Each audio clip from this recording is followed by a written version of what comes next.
Zdravo svima! Dobrodošli na kanal Šta za ručak. Danas pravimo posnu mimoza salatu. Pripremimo sve što nam je potrebno. Na krupnijoj strani narendamo 2 obarena i ohlađena krompira srednje veličine.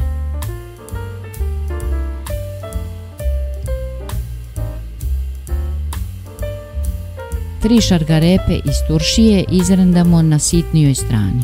Umjesto ove kisele šargarepe može i obarena.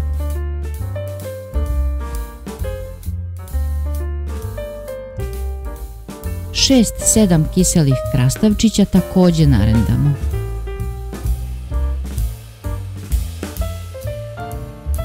I dobro iscedimo. Količinu namirnica prilagođavamo veličini činije.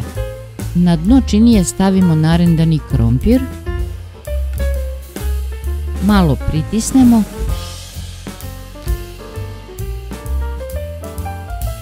malo posolimo, pa stavimo posni majonez i premažemo.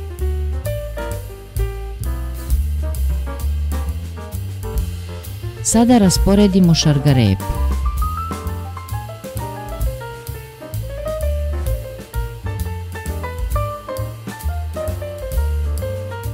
Stavimo majonez,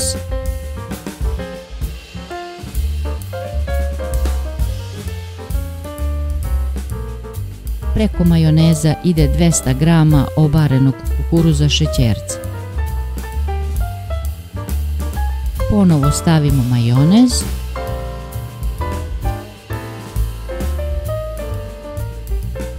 pa 180 g odsjeđene tunjevine.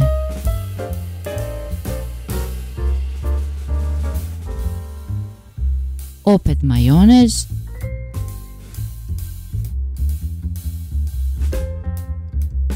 pa kiseli krastavčići.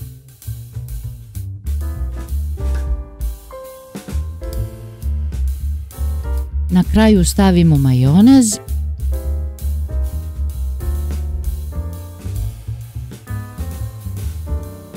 i pospemo sa 30 g prepečenog susama. Ukrasimo i ostavimo da se ohladi. Ako vam se dopao ovaj recept, lajkujte i zapratite kanal. Prijatno!